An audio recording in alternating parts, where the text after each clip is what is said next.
It is Tuesday, December 14th in the NBA, and my three best bets are on the way. Yo, what's going on, everyone? This is Austin from Calling Our Shot. We're going to get into it real quick. Let's do a recap from yesterday on Monday. We started off the week just a 3-3 day. We lost some juice, and it was unfortunate for some of our bets. Now, we had Pascal Siakam, our best bet of the day. It was the right pick.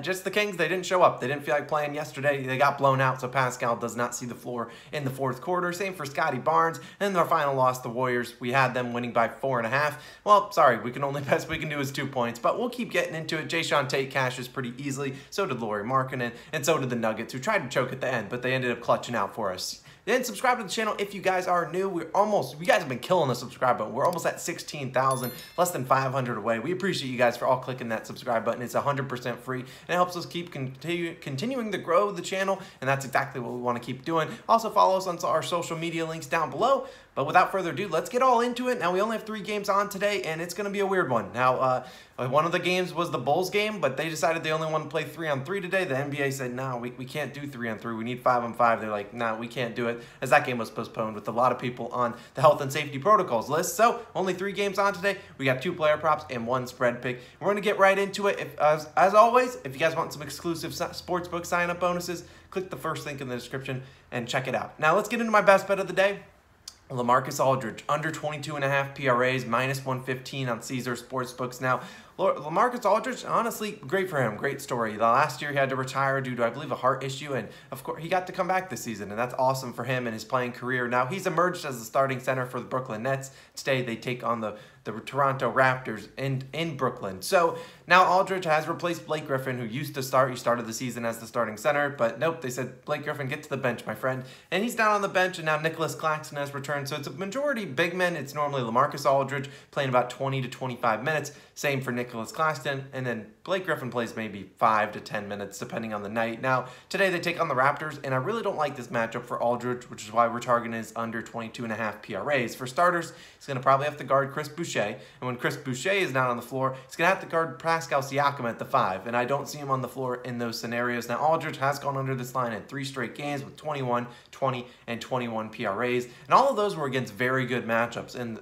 the Detroit Pistons, Atlanta Hawks, and Dallas Mavericks. Now, all 3 teams known to give up a lot of points and rebounds to centers, but in the last matchup between these 2 teams earlier this season, Aldridge played 18 minutes and had 13 PRAs. I expect him to see a similar workload again today with that same 18 to 20 minutes. Like I said, he has not exceeded 25 minutes in 3 straight games, and the Nets really do like Nicholas Claxton. I think he's a much better matchup defensively versus Raptors team. But like I said, they got Chris Boucher, who's going to run up and down the court, and if he's not in, they're going to be starting Pascal Siakam at the 5, and you guarantee you Mr. Aldridge will not see the floor. Now, Aldridge gets a lot of his points from jump shots. Chris Boucher, one of the better shot blockers in the NBA, and he's going to contest every single shot. He's got a super long wingspan. You look at this Raptors team, they're all super long.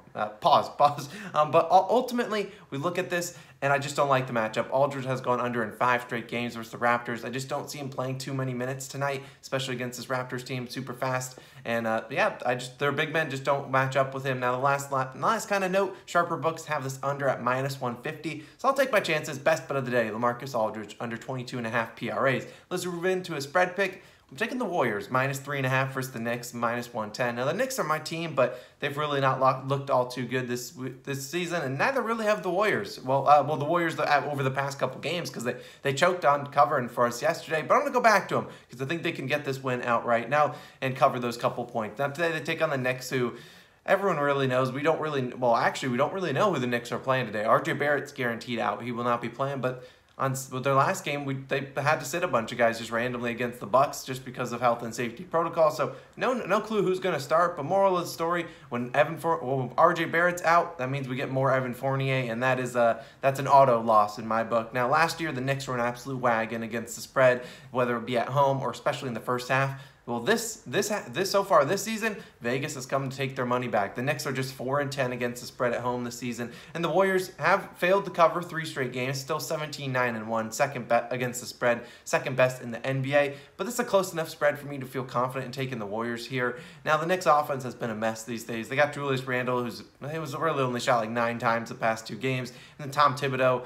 doesn't really like to play the guys who actually can probably create their own shot. He plays a bunch of other guys, not to mention Steph Curry going for the record and likely will hit the record for three-pointers made tonight in their own arena, well, in Madison Square Garden. And the Knicks just have been struggling as a whole bunch this season. The Warriors are a much better team altogether, and I think they'll win this one pretty handily. And you look at Curry, he's bound to get right at least to start make some shots. I mean, he's gone 14 for 46 from three-pointer, 30% just the last 3 games as he's hunting for that record. I think once he gets that record down, he'll finally kind of get into the groove that we expect Stephen Curry to be in. And so I'll ride with the Warriors, minus 3.5 versus the Knicks. And yesterday, you look at the Warriors, they took on a very good Pacers team at home. The Knicks have not been that at home this season. So I'll ride with Golden State. And my final play is a player prop in this exact same game. Julius Randle over 9.5 rebounds, minus 124 on FanDuel. Now, as of this moment, here's the player props and player props that I have selected for this video, or player props I have available. I have a lot in the Nets-Raptors game. Then I only have Julius Randle in this Knicks game, and then nothing in the Suns-Blazers game.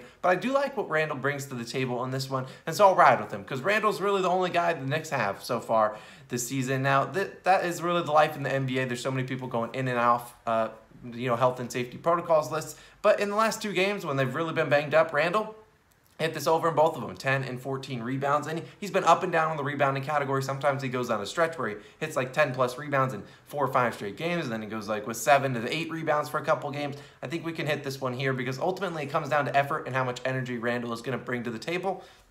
And I think we get high energy Randle tonight, especially in a primetime game against a primetime NBA team, one of the better teams in the NBA. I expect him to show up and at least give his maximum effort, which normally shows on the rebounds and assists especially. Now, it's a big matchup. I expect him to try a little bit harder than he normally might, because some games he really just was like, you know what, I don't really feel like trying today. But in 2 games last year versus Golden State, he had 10 and 17 rebounds, cashed it in both. But taking it back even further, he's cashed this in all 3 games as a Knicks versus Golden State, and he's hit the over in 7 of his last 8 games versus Golden State. He'll likely be matched up on Draymond Green, and that means he probably won't be out on the perimeter all too much, just because you don't really have to respect Draymond Green's shot. You can say, hey, fine, take the jump shot. We would want you to take that over the other guys, whether it's Wiggins, Poole, Curry, or etc. So, and last note, RJ Barrett also out today. So, RJ is always liable. He always has these random games where he goes out and gets 10, 15 rebounds, and he'll be out. Don't expect that to come out of Evan Fournier. Nerlens Noel, not known for being a great rebounder.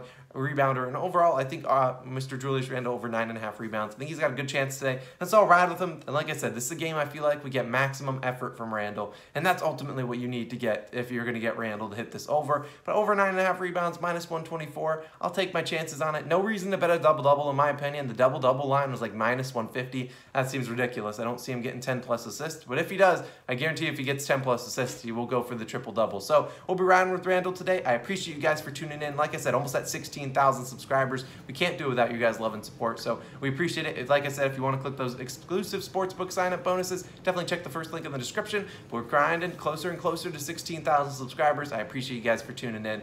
And yeah, we'll be back tomorrow, Wednesday. The live stream will be back tomorrow. And yeah, we'll have a lot more plays for tomorrow because today is a really weird day in the NBA. This has been Austin. I'll catch you guys in the next one. Peace.